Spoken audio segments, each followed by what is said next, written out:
तो आला दोस्तों नमस्कार। मैं एक बार फिर से खबर 5 न्यूज़ के माध्यम से आपको अवगत कराना चाहता हूं कि जिस तरह से हम लोग खड़े हैं नेशनल हाईवे जो अमरिया कस्बे के पीछे से निकला है, यहाँ पर जो किसानों की समस्या है वो बहुत ज़्यादा है। क्योंकि किसानों से जो वादा किया था NHI ने कि यहाँ पर सर्विस रोड को निकाला जाएगा, लेकिन किसानों को के बीच में यानी जो खेत जो है खेत के बीच में से रोड को निकाला गया है, यानी इस हाईवे को निकाला गया है। अब किसानों की समस्या ये है कि इधर भी उनके खेत हैं और पल्ली साइड में भी खेत हैं। जो सर्विस रोड का वादा जो NHI ने किया था वो नहीं हो पाया है, जिसके कारण किसानों को एक लंबा चक्कर लगाना पड़ रहा है। यानी 2-3 किलोमीटर पैदल जाकर सर पे कुछ खाद भी होती है, बहुत सी जो साधन होते हैं किसानों के साथ में वो सारी चीज़ें होती हैं, लेकिन उसके साथ साथ भी जो है इन पर अभी तक कोई अमली जामा प्रशासनिक स्तर पर नहीं चलाया गया है। किसानों के सामने एक समस्या ये आती है कि किसानों के जब 2 भाग में जो खेत हैं, खेत में जाते समय एक बड़ी समस्या आती है कि 2 किलोमीटर, 1.5 किलोमीटर, 2.5 किलोमीटर जो है किसान अपने खेतों पे जाते हैं। रोड यही है और सर्विस रोड अब तक जो वादा किया था NHI ने वो नहीं बनाया गया है। इसको लेकर किसान लगातार परेशान हैं और इनके सामने काफ़ी समस्या है। और इस वीडियो के माध्यम से, इस खबर के माध्यम से मैं प्रशासनिक अधिकारी और ख़ासकर NHI के जो अधिकारी है उनको अवगत कराना चाहता हूं कि किसानों की समस्या का समाधान होना चाहिए। क्योंकि किसानों के अंदर एक आक्रोश है, जो वादा किया था NHI ने वो अभी तक पूरा नहीं किया गया है और लगातार किसान इससे पीड़ित हैं और परेशान हैं। किसानों को खेतों पर जाने के लिए काफ़ी समस्याओं का सामना करना पड़ा है।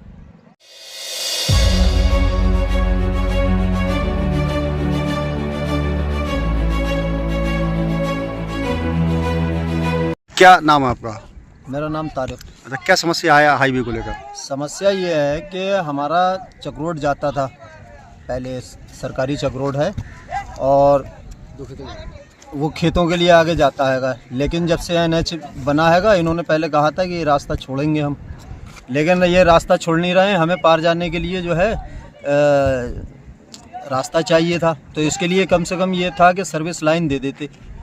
तो सर्विस लाइन दे नहीं रहेंगे तो इधर किसानों को बहुत ज़्यादा परेशानी होगी तो जाने के लिए। NHI के जो अधिकारी है उनसे इस समस्या को आपने अवगत कराया या प्रशासनिक अधिकारी है उनसे अवगत कराया गया? हम लोग पहले से कहते रहे कि भाई ये रास्ता, तो बोलते रहे कि रास्ता हम खोलेंगे, लेकिन कोई रास्ता नहीं खोला है। और हम लोगों को तो कुछ पता ही नहीं। अब जब ये बंद कर रहे हैं इस रास्ते को, तो हमें पता चला कि ये बंद कर देंगे, तो हम लोग कैसे जाएंगे? क्या चाहते हैं आप? हम ये चाहते हैं कि इसके लिए हमें पार जाने के लिए हमें जो है रास्ते की कोई व्यवस्था कर दी जाए या सर्विस लाइन दे दी जाए किसानों को। आपका? मेरा नाम है हेतराम। क्या समस्या आ रही है यहाँ पे? समस्या ये आ रही है कि हियन पे जो भी ये रोड निकला है, इससे पहले तो हम लोगों तक अलथाम रखते रहे थे कि आपके लिए सर्विस रोड मिलेगा या वो मिलेगा, समझे। हमारी ज़मीन रोड के पार पड़ रही है। सर्विस रोड 2 किलोमीटर, समझे। कम से कम सर्विस रोड से जब हम निकलेंगे तो कम से कम 1.5-2 किलोमीटर दूर हमें जाके घूम के जाना पड़ेगा, समझे। तो उसके लिए हम लोगों के लिए ज़्यादा ही परेशानी हो रही है ये।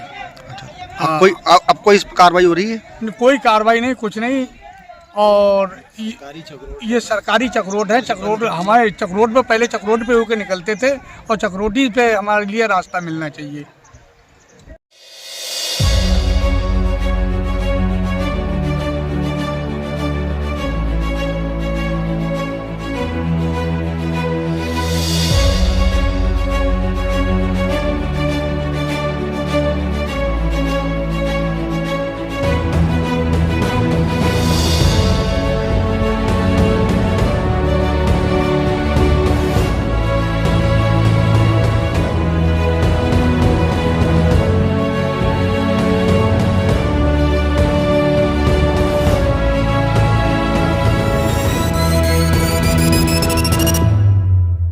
क्या नाम आपका? मेरा नाम मोहम्मद अरकान खान। क्या समस्या आ रही है? समस्या ये है, ये एक नया हाईवे अमरिया बाईपास निकला है, NH-30 है। लगभग पहले अधिकारी ये कहते रहे कि यहाँ पे सर्विस लाइन दिया जाएगा। अब जब हमें जब पता लगा कि सर्विस लाइन नहीं है, ये अपनी बाउंड्री खींच रहे हैं। अब हमारे जो खेत हैं वो 2 भागों में मतलब बट गए हैं, इस पार से उस पार तक। अब जो चक्रोड से वो चक्रोड तो हो गए बंद, अब इस पार से उस पार आदमी कैसे करके जाएगा, आप बताइएगा। तो समस्या के लिए किसी प्रशासनिक अधिकारी को आपने अवगत कराया क्या? पहले तो हमने क्या नाम जो है मतलब अधिकारियों से पूछा तो बोले वो सर्विस रोड है, उसके बाद में फिर पता लगा कुछ नहीं बताया उन्होंने फिर बोले जो है नहीं है सर्विस रोड। अब अपनी ये बाउंड्री खींच रहे हैं, अब ये बताइए कैसे कर जाएंगे। मतलब समस्या समाधान नहीं हुआ अभी तक? अभी कोई समाधान नहीं हुआ है।